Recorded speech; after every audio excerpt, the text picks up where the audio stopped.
বাংলাদেশের মেট্রো রেলের যে প্রকল্প হাসিনার আমলে যে বরাদ্দ নেওয়া হয়েছিল সেই বরাদ্দগুলা আমাদের আশপাশের রাষ্ট্রের তুলনায় 3 গুণ 4 গুণ 5 গুণ পর্যন্ত বরাদ্দ নেওয়া হয়েছিল।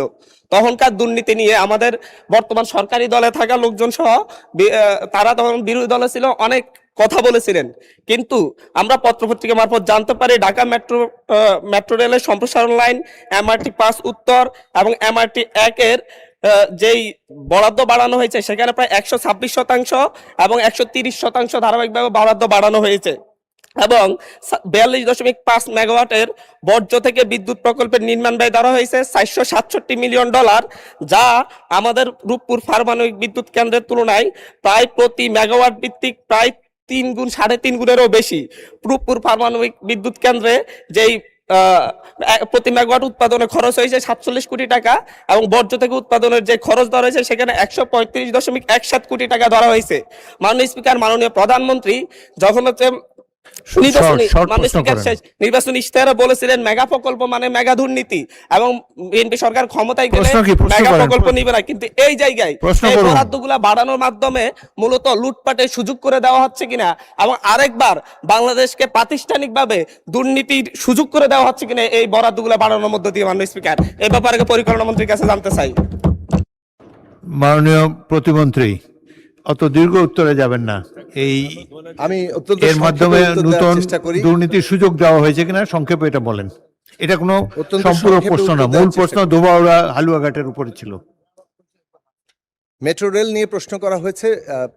মেট্রো রেলের প্রশ্নের উত্তরে এটাই বলতে হবে যে এই প্রকল্পটি যখন গ্রহণ করা হয়েছে সেটা তখন যে ডলারের দাম ছিল এবং এখন যে ডলারের দামের বৃদ্ধি সেটার হিসেব নিকেশ চলছে এবং এই মেট্রো রেল প্রকল্পের মধ্যে কোথাও কোনো ব্যয়ের ক্ষেত্রে অতিরিক্ত ব্যয় ধরা হচ্ছে কিনা সেটার পরীক্ষা নিরীক্ষা চলছে।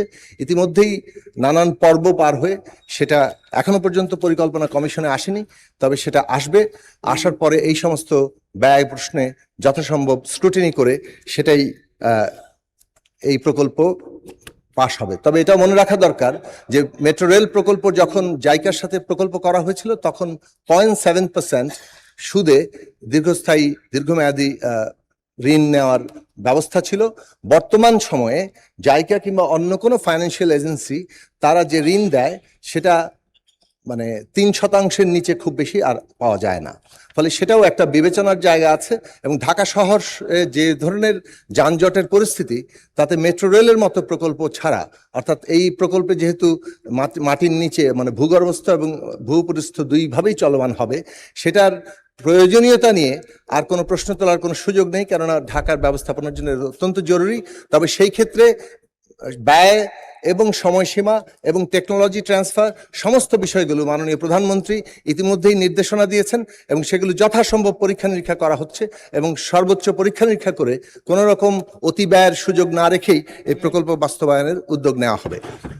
আর এক লাইনে আরেকটি প্রশ্ন বলি, যেটা বলা হয়েছে যে বর্জ্য থেকে বিদ্যুৎ উৎপাদনের প্রশ্ন। বর্জ্য থেকে বিদ্যুৎ উৎপাদন সাধারণভাবে ব্যয়বহুল, কিন্তু এই ব্যয়ের ক্ষেত্রে একটা অন্য বিষয় বিবেচনায় আছে যেটা মাননীয় প্রধানমন্ত্রী এ বিষয়ে পরিষ্কার করে নির্দেশনা দিয়েছেন। যখন আমাদের বর্জ্যের কারণে যে স্বাস্থ্যজনিত ক্ষয়ক্ষতি হয় সেটার যে মূল্য সেটাকে আমাদের বিবেচনার মধ্যে রাখতে হবে এবং আমরা যেহেতু রিনিউয়েবলই আমাদের জন্য ভবিষ্যৎ, সেই ভবিষ্যতের কারণে এগুলো অনেকগুলো পরীক্ষামূলকভাবে এখন হচ্ছে। আজকে যেটা অনেক বেশি ব্যয়বহুল, সামনের দিনগুলোতে প্রযুক্তিগত উন্নতির কারণে সেটা ব্যয় কমে আসবে। যেমন রিনিউয়েবল এনার্জির একটা গুরুত্বপূর্ণ খাত হচ্ছে সোলার পাওয়ার, সেটা একসময় যে ব্যয়বহুল ছিল আজকে সেটা অনেক ব্যয় কমে এসছে, সামনের দিনগুলোতে আরো ব্যয় কমে আসবে। কাজেই এই দিক থেকে প্রকল্পগুলো এবং আরেকটি গুরুত্বপূর্ণ বিষয় হচ্ছে যে এই ধরনের প্রকল্প পাওয়ার মধ্যে আমরা কার্বন ক্রেডিট পাবো, যেটা আজকে আন্তর্জাতিক বাণিজ্যের মধ্যে আমাদের জন্য অত্যন্ত জরুরি একটা বিষয়। আপনাকে ধন্যবাদ মাননীয় স্পিকার, এখানে আমাকে কথা বলার সুযোগ করে দেওয়ার জন্য।